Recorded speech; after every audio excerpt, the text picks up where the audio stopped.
Wow, and that's a song too. The theme in that one is when I'm doing well. Help me to never seek a crown, for my reward is giving glory to you. When we can free ourselves from the need to get glory and give glory to him, man, we are free. All right. Before we dive in, I want to give you just a little Barnabas Foundation commercial because I have some materials in the back, and I just want you to know of the resource that is available to you if you'd like it. Barnabas Foundation, as I told you, serves generous Christians around the country, helping them give more tax efficiently and thoughtfully. And so we produce a number of materials like what's in the back of the room for our clients and people that are interested. One of the one pages we have is writing a spiritual love letter. Some of the content I'm going to share is on that. Another one, sharing your estate plan with your loved ones.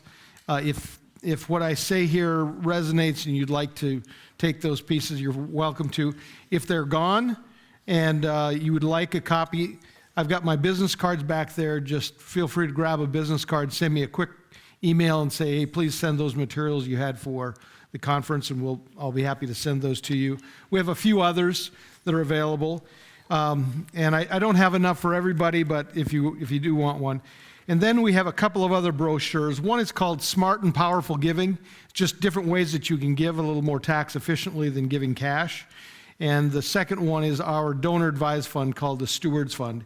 If you don't have a donor advised fund and you give to multiple ministries, you might want to learn about the donor advised fund product. It might be helpful for you, and if we could serve you, we'd be happy to. Like I said earlier, we never ask for money for ourselves. In fact, somebody said I might want to support Barnabas. You have no need to support Barnabas Foundation. The 250 ministries and 1,000 congregations that serve us, or that we serve, contribute to us, so we never ask you for money from us. If you say, boy, I really need to talk to a Christian about estate planning and about my charitable giving, you'd like to have a conversation, you can fill out one of these cards, and one of our staff attorneys would be happy to visit with you. Absolutely no obligation, just if it would be helpful to you, we'd be happy to serve you. All right, let's bring this thing in for a landing. I'm so glad that there was an appetite for this session. I asked myself, will anybody care about this session? And I thought you probably would, but I'm really glad because several people have said, this is the session I've been waiting for. So I'm glad to hear that. If we are going to finish well, we are going to follow Jesus' insider information about investing. We're going to follow Jesus' examples of how to and how not to manage what he's given to us. And then we're going to follow his challenge to be on guard against greed and covetousness. And we sure are going to make sure that we don't live the biblical fool.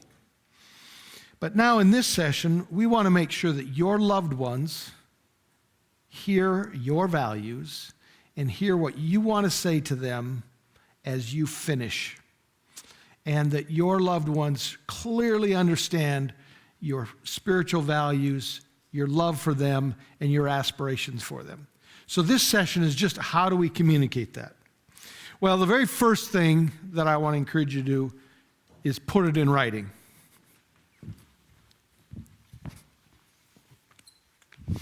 And if you're going to put it in writing, this is hard to put these things in writing because they're so emotional. And if you aren't a writer, for some of it'll be easier than talking. But for some of you, putting this in writing will be difficult. And so I want to actually read the first chapter, part of the first chapter of the book of Philippians, because this book to the Philippians that Paul wrote was very similar to a family love letter to people he loved dearly. He wrote this toward the end of his life, and he wrote to the church of Philippi that he had deep love and hope for, and it was like his family. And so I just want to read part of Philippians 1 because it actually has the elements that you'll want in your love letter for your family. So Paul says, Paul and Timothy, bondservants of Jesus Christ, to all the saints in Christ Jesus who are in Philippi with the bishops and the deacons. And then he starts with, grace to you and peace from God our Father and the Lord Jesus Christ. I thank my God on every remembrance of you, always in prayer of my making a request for you all with joy. I'm praying for you every day. I'm thanking God for you. I'm praying for you, for your fellowship in the gospel from the first day until now. And I'm confident of this very thing, that he who began a good work in you will complete it until the day of Jesus Christ. Speaking aspiration, speaking confidence in them. Just as it is right for me to think this of you all, because I have you in my heart, inasmuch as both in my chains and in the defense and the confirmation of the gospel, you are all partakers with me of this grace. For God is my witness, how greatly I long for you all in the affection of Jesus Christ. And then he goes to the future. And this I pray, that your love will abound still more and more in knowledge and discernment, and that you may approve the things that are excellent, that you may be sincere and without offense until the day of Christ, being filled with the fruits of righteousness, which are by Jesus Christ, to the glory and praise of God. And then he says, now I want you to know, in verse 12, I want you to know, brothers, that the things which happened to me have actually turned out for the furtherance of the gospel, so that it has become evident that to the whole palace guard and to the rest that my chains are in Christ. And most of the brethren in the Lord, having become confident by my chains, are much more bold to speak the word without fear. And then he goes on, and then he says, he starts talking about his struggle, whether he wanted to live or die and be with Christ. You know, for me to live is Christ, for me to die is gain. I'd like to go, but maybe for you it's more needful, and I'm hoping to see you. And then he goes on and says, only let your conduct be worthy of the gospel of Christ, so that whether I come and see you or am absent, I may hear of your affairs, that you stand fast in one spirit, with one mind, striving together for the faith of the gospel. And goes on. When I read that in the context of an old soldier, of an old warrior for the Lord, speaking to the people he loved the most, I realized this is his love letter to the people of Philippi, and it's very like how we'll want to write. We'll mention some things that happen in our life, but we'll inspire and challenge people, our families, to be who we want them to be. So let's break this down a little bit. The first thing you'll want to put in this letter, of course, is the affirmation of your faith. You're going to want to, because I know the reason you're going to want to write this love letter is you want to see your family come to follow God, and whether they're following him closely or not now, you want them to follow the Lord. So you're going to affirm your faith. And then you're going to talk about the things that were really important to you, your values. And you're just going to say, you know, these things, as you know, from a small child on, these are things that were really important to us. Then you're going to share some stories of key life lessons that shaped you. Now, for some of you, you've had a long journey, a long path of obedience.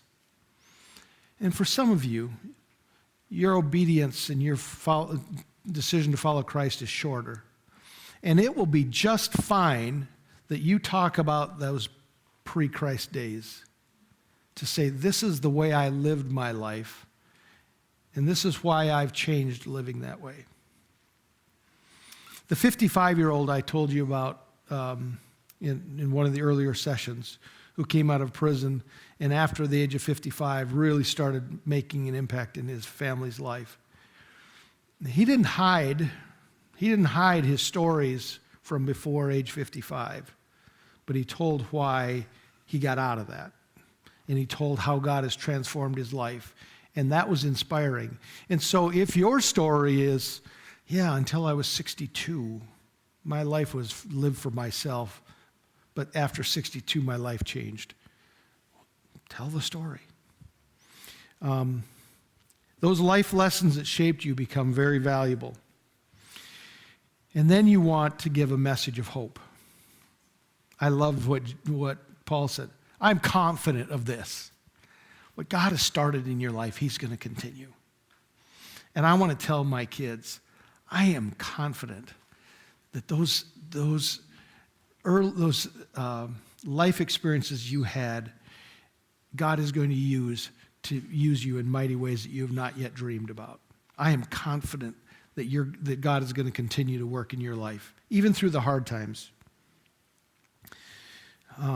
You obviously want to express your deep love for them. That'll be pretty easy.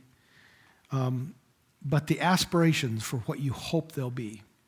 Paul said, I hope, I pray that your love will abound more and more in discernment. And is that what it was? I don't have it memorized in this version. Let me go back. Maybe these are actually the words that show up in your letter. I don't know. You decide. But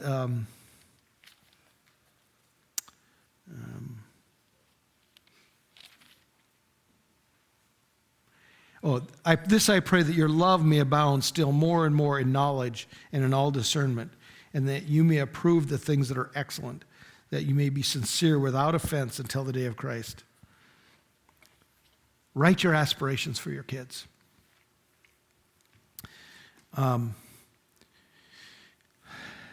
Now, by the way, you don't have to write an epistle like Paul wrote in Philippians. It might be a half a page, it might be a page, it might be 8 pages. Anything you write will be great. Anything that you write today will be better than what you had yesterday. And you don't have to worry about anybody else's, is this as good as it should be? Is this as good as what this other person wrote? I actually was looking for some examples, and I was going to put them up on the screen. And I asked one family, and they said, you can read from it, but I don't want you to print it. I said, that's okay. And then he called me the next day, and he wrote me an email, and I'm going to read the email to you because it's so precious. But let me tell you about this couple. In fact, I asked them if I could use their name, and they said yes. And then the next day they said, don't use our name. It's okay.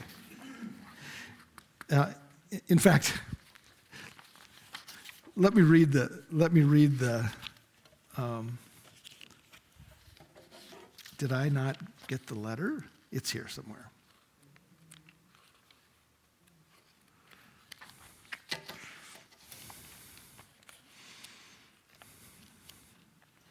Oh, no. Now I'm embarrassed. Oh, there it is. Okay. So here's the email that they sent me after.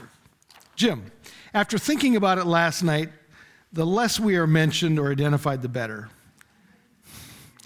The things we have done came from the suggestions of others, and we don't want people walking away saying what great people their names are.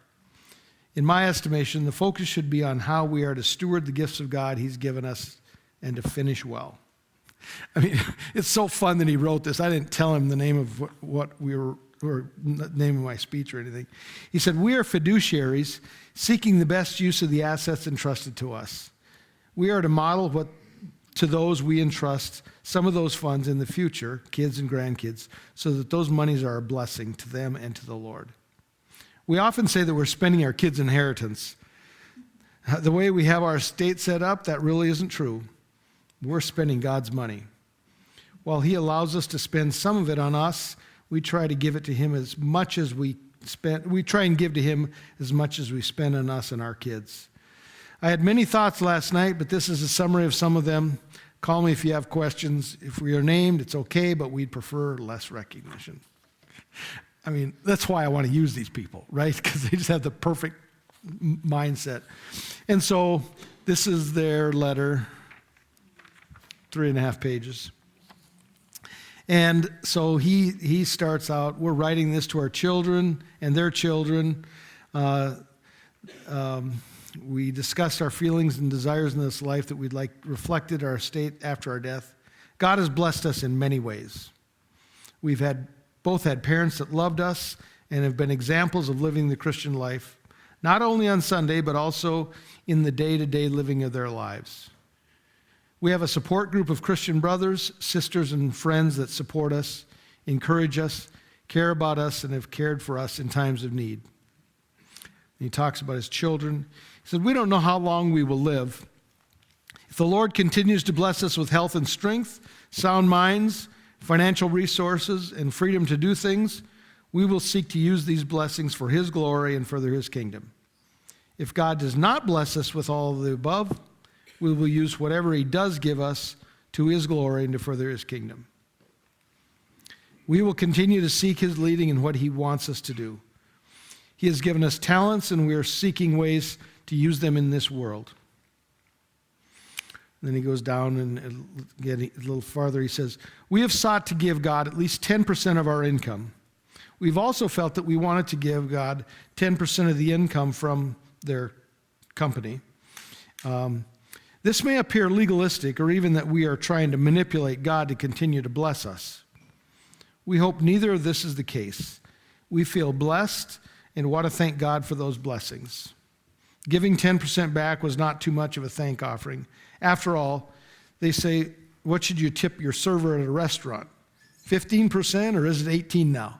Now, here's the deal. He's kind of just rambling, he's talking about tipping a restaurant. So he says, so we trust God will continue to give us everything we need, even if it's significantly less than what we currently have been giving. We think our giving is also a little gut check to help us see where we put our trust. Are we putting our trust in him or in our financial resources? And he goes on and on. I'll stop there. But I just want you to recognize that tell your story. And what's fun about this is this was his first letter, and he's updated this every year for about the last 6 or 7. And he has an annual meeting with the kids, and they get this letter every year, and the updated letter and updated plan. And he turned over the company to his kids. He's not involved in the company at all, has no ownership in the company. And when he did it, he set up an account at Barnabas Foundation for his company to give, and then when it comes to us, then they distribute it out as they want. And that company is now giving us more than when he was giving it, when he was in control. So he passed that value to his kids, and they continue to run it the same way. So I'm not going to tell you names. Some of you might know them. So I'm going to honor his desire. But these two are just an example, just a great example of being faithful stewards and communicating to their kids. Let me tell you a story about another one. This was one I worked with a family a few years ago. He was a CEO of a major Fortune 500 company on the East Coast, and he retired. He'd been retired a long time when I met him, but we were talking about this, and he said, "I think I better do this with my kids." So they wrote this letter, and then they decided to share it with their kids. And the next thing I'm going to talk to you about is having a family meeting. And when he set up his family meeting, he called them all to Naples, Florida. They had a place there. They set up this room, and he had it like a boardroom. I mean, he had his table in front of him. He had his material set out. And I mean, it was like and he asked me to be there to moderate and to explain some things on the charitable side of how the kids would be involved. So I had the sacred honor of being in this room when he brought all the family in, sat down. He was sitting there like the chairman of the board. And he ran the business meeting and let the kids ask questions. They asked questions of him and his wife and of me, and we had a real lovely conversation. And then we all went to eat out to eat afterwards. And that was his style. That was the CEO of a major corporation style. Yeah, you don't have to follow his style. You don't have to have 4 pages like this owner of this company did. But write something and I just heard one idea here and I heard another idea. And so you all are going to come up with your own ideas, but put it in writing. Okay, so that's first thing.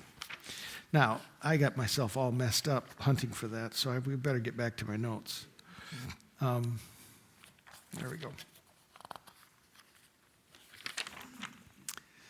All right, so the second thing you need to do then is to have a family meeting. And if you're going to create this love letter, it's much more than just a piece in writing. It's the way you operate with your kids going forward. And so the letter is first. And then scheduling a family meeting. What are you going to put into your family meeting? Well, let's first start with time and place. You'll want to pick a time where everybody who is willing to come can come. And you'll want to pick a destination where, if your family's all close by, no problem. But if your family's scattered out, you're going to have to pick a destination that incentivizes them to be there. And so, we've seen people who schedule a grand event. I mean, some people go, wild. They take their family on a cruise, and in the middle of the cruise, they say, we're going on a cruise, but in the middle of it, we're going to have a family meeting. Other people just pick a location and say, hey, come on for the weekend. Some might be for a day.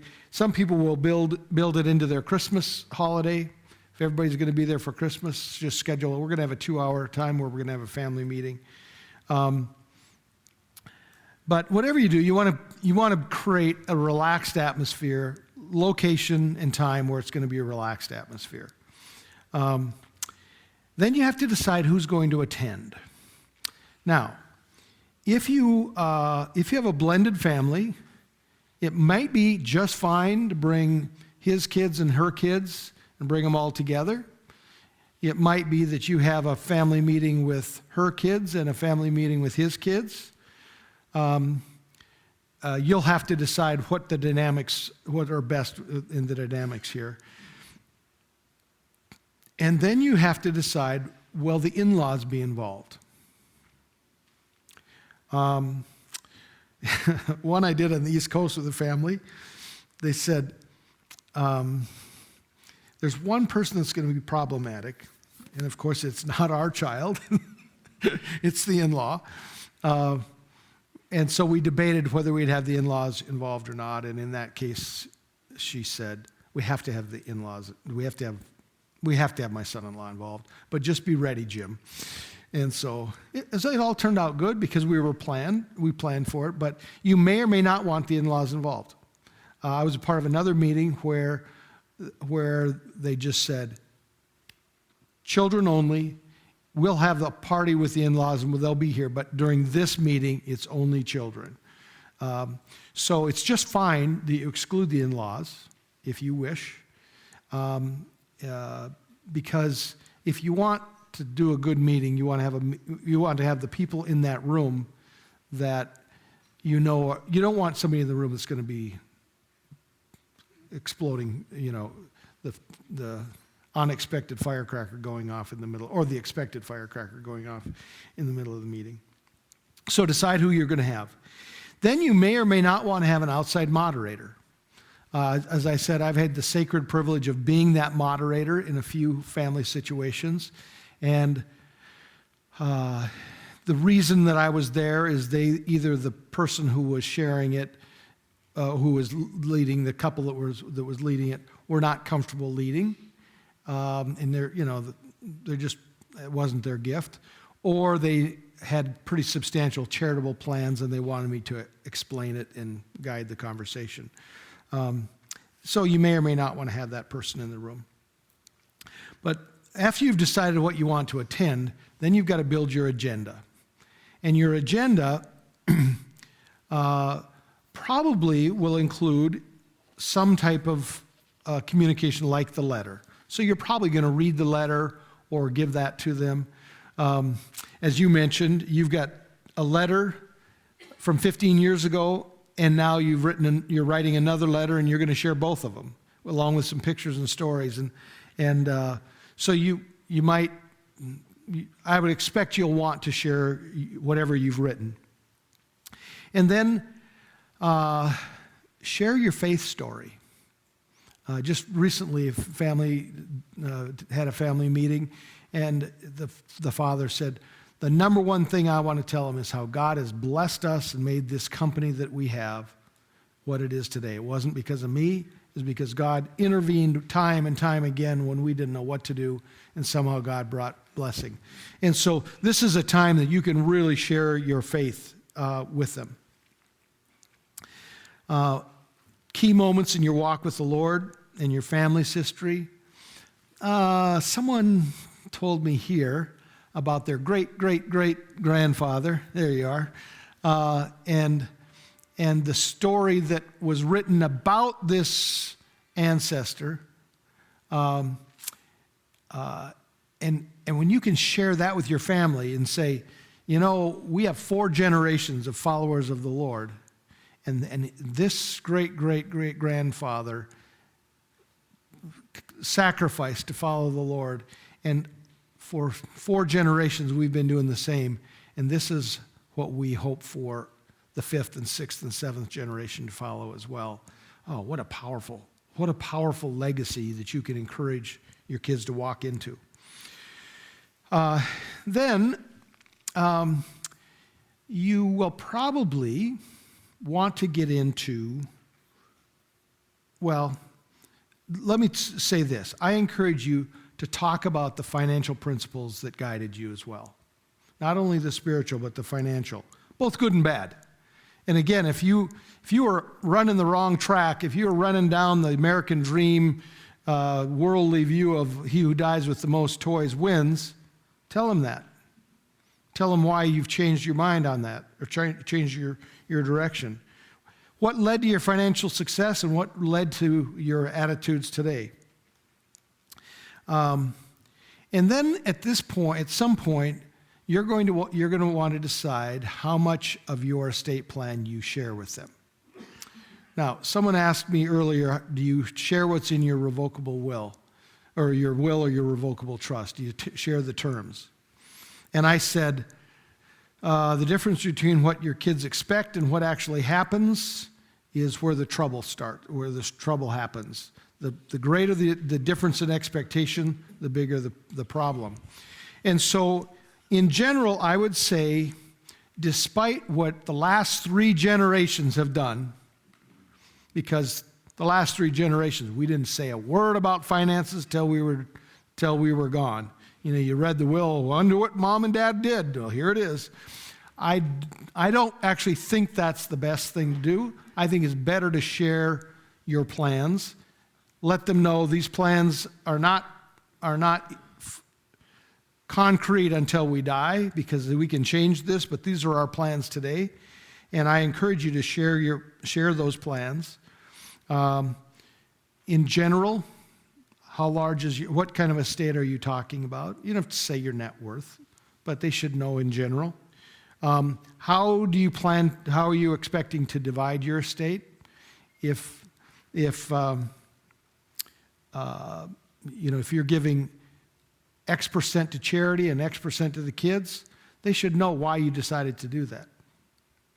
I'll tell you something a little bit intimate and personal. My parents had charitable provisions in their estate for for a long time. And a couple of years before they passed, my mom and dad decided that they were going to significantly increase the amount going to charity and decrease the amount going to their kids.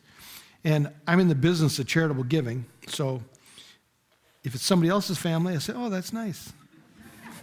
If it's somebody else's family, you heard that, right?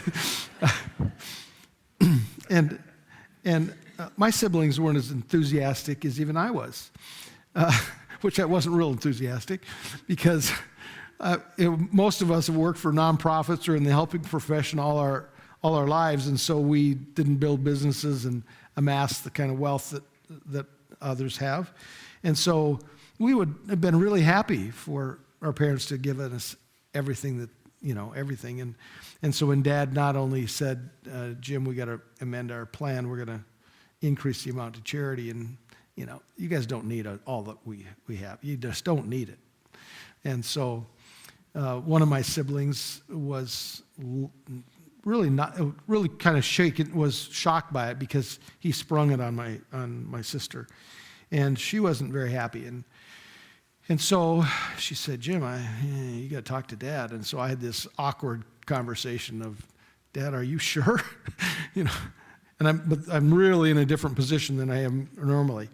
But we had a really good conversation about it. He said, no, this is why we want to do this. And these are our values, and these are our priorities, and these are the charities we're giving to, and this is why we're doing it. When he got done, I thought, they know why they want to do this, and it totally makes sense. And they're right. None of us need it. So, okay. So I looked at him and I said, all right, Dad, when you and Mom are gone, I'll share this with the family. And they finished their plan. And, when both my parents died within 48 hours of each other, gave us the opportunity to have a single funeral, joint funeral for the two of them. And after the funeral was over, we sat in the hotel around a big table, and we talked, and I shared with my siblings what my parents had decided and what the plan was. And it was kind of quiet, and then my youngest brother shared how Dad had helped him learn how to be a steward. And earlier on in his life, he'd had some financial struggles, and Dad helped him recalibrate. And he said, for a long time, I was living like this, and then I learned that I can live like this. And when I learned to live like this, everything changed, and he told a little story about that. And he said, so whatever we get from Dad's estate is just fine, because it's going to be held like this. And it was a sacred moment, as you can tell. I mean, it was a sacred moment in our family, and all of us realized we're honored to have parents that planned well, told us why they wanted to do what they did. Dad didn't have the family meeting. He was the last generation, so he didn't have the family meeting, but at least he communicated to me so that I could share that with the family. So I do encourage you to have that family meeting and talk about what your plans are, and share as much of what you can.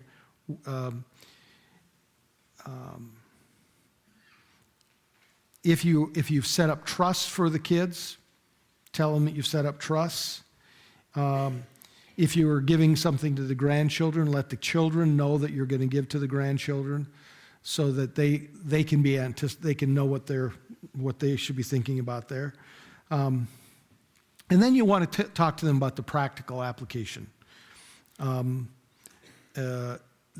the executor? Who's the trustee? What's the location of the documents? What are the other necessary details, so that when something happens to you, they're not scrambling, going, where is this stuff? How are we going to find out? One couple that I talked with told me about their medals. Oh, medals. This is about 2 hours into a 4-hour conversation.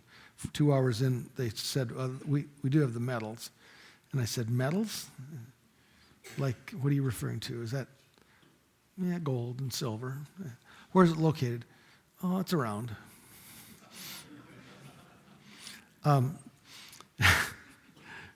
Who knows where it is? No, we do. Good. I'm glad you do. I hope somebody else knows. And they said, well, we just don't want it mentioned. You know, the kids can handle it. And I said, well, if the first child gets here and finds the medals, how confident are you that they'll get divided 4 ways? Well, I hope they would. I said, well, they may, and then they may not. And if you don't have anything formally in writing, they don't have to. Oh, okay. So make sure that whatever you have and you're planning to give gets communicated the right way. Now, whatever they want to do with their medals, that's fine. You know, if you have, like another one I heard about just this month, if you have all of your money in envelopes hidden in the between the floor joists in the basement, hidden spots, please tell somebody, because that might go down with the house. And the 4-inch PVC tube full of gold and precious coins that is buried in the backyard, a foot under the ground, that's a beautiful place. It's very safe. It's very safe. I would have not thought anybody like you would do that. But somebody in Missouri did that. And another person in southern Washington did that. And wherever this house was, they just did this recently. So I'm guessing that maybe somebody in this room has got something buried in your backyard or up in a rafter. So please let somebody know where that is, okay?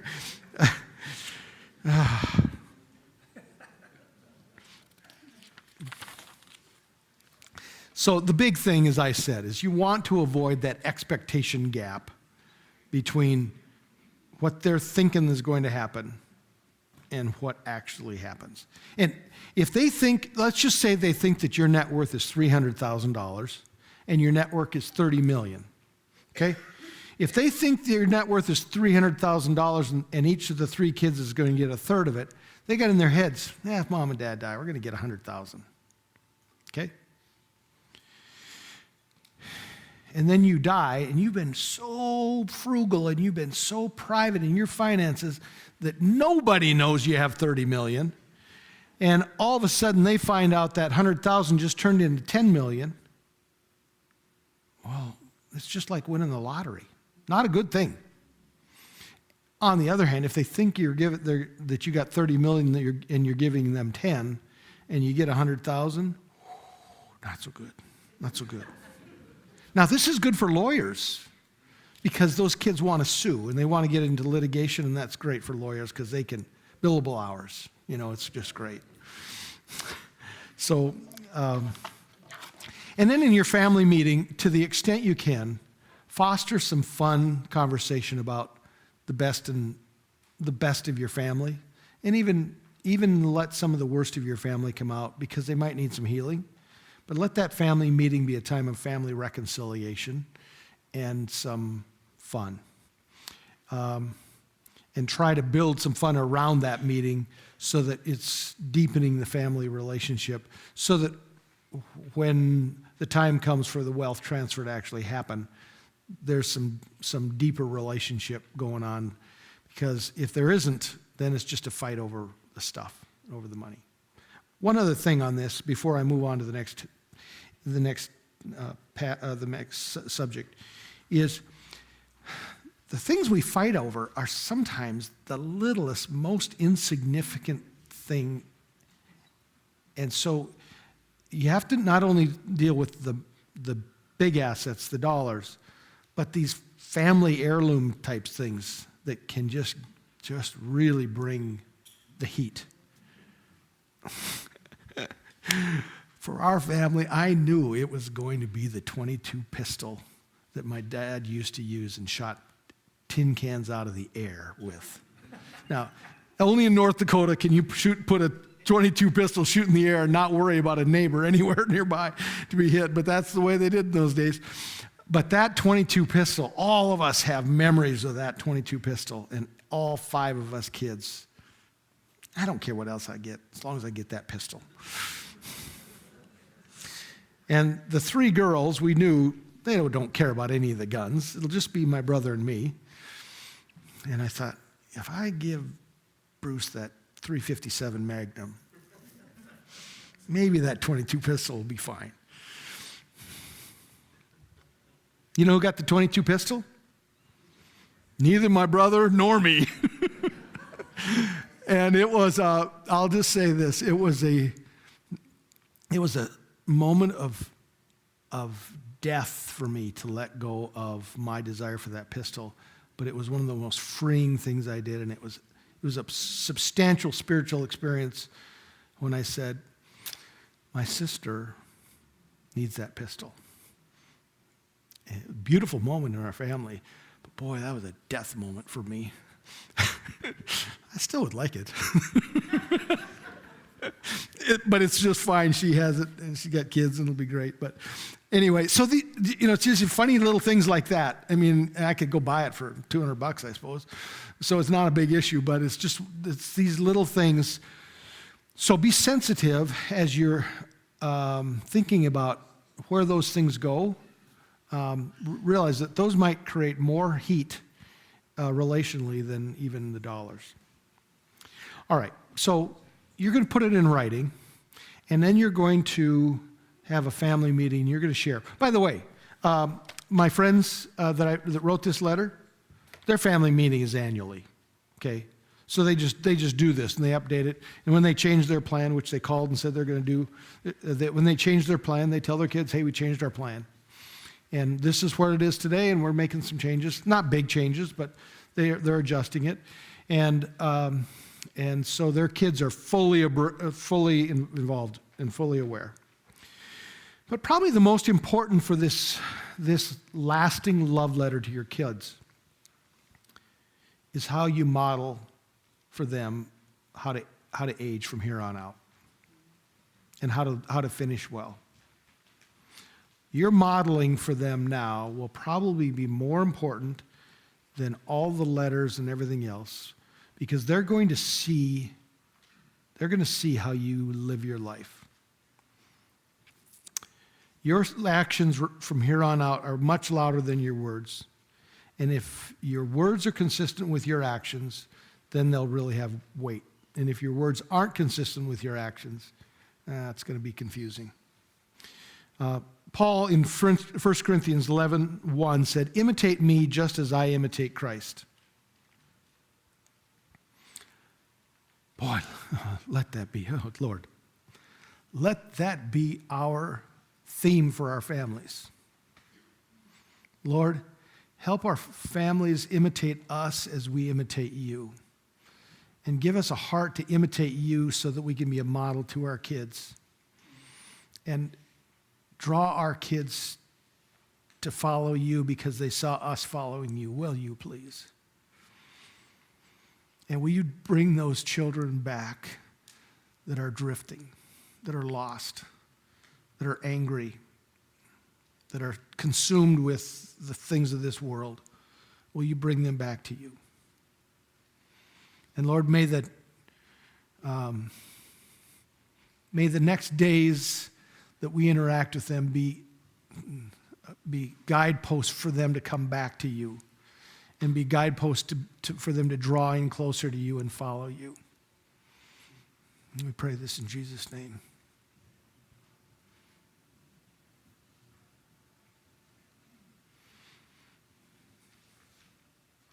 So let's go back to yesterday morning's session on relationships. So you want to encourage them. You don't need to do any more correction with them. No more need to criticize. No more needing to find the bad and the good. They're fine. Find the good even in the bad. Encourage and inspire. Encourage and inspire. And then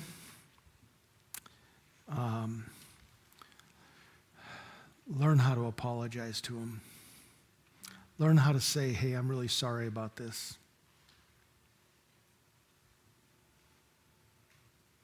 When you mess up, fess up, and then move on. That's another thing I heard this week. So great. Every person I talked to felt like he was giving me more input for this message.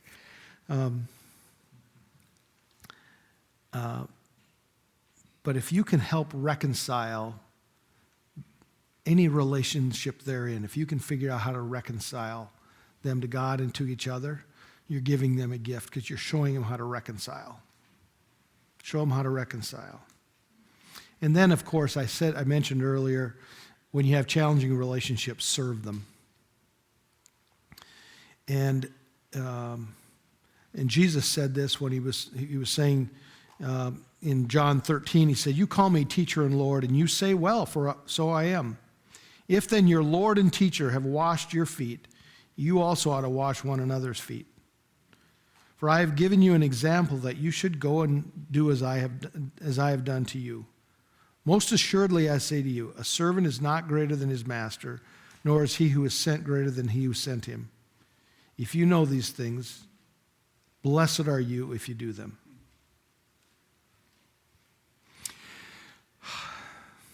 So let me end with the two things that's not even for your kids, it's for everyone, but if you help your kids figure this one out, it's, I'll just go to the most basic of Jesus' statements and then a little corollary.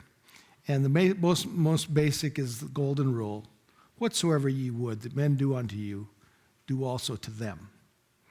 Meaning, what do you want people to do to you, do to them. And then the corollary of that, which I love, is most often people will treat you with the same tone and attitude that you treat them.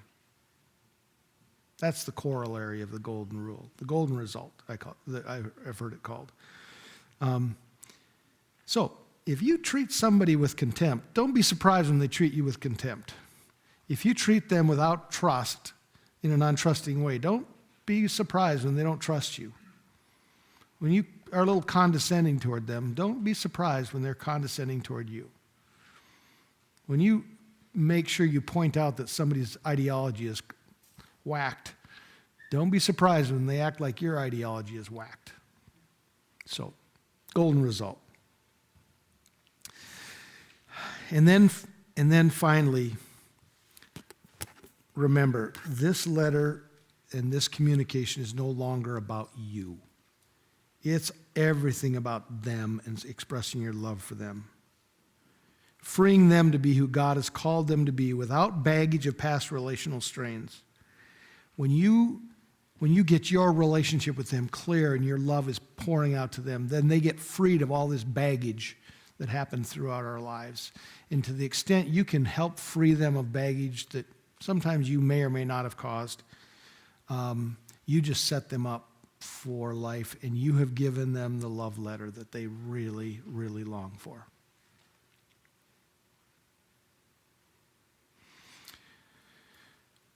So there it is. Let's finish well.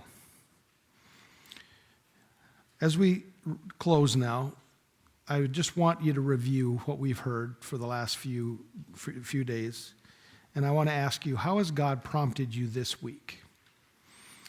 I invited you to write those promptings in your notes, and I hope you did. And you know, if the ruler and creator of the universe prompted you, you might want to listen to that. And if he's prompted you, I'd like you to just think about 1 to 3 action steps you need to do based on what you've been prompted. And so, as we close and in these next hours as you're thinking about it, I really encourage you to just write down 1 to 3 things that are really going to need to be attended to. And then I want you to think about who's the first person you need to contact.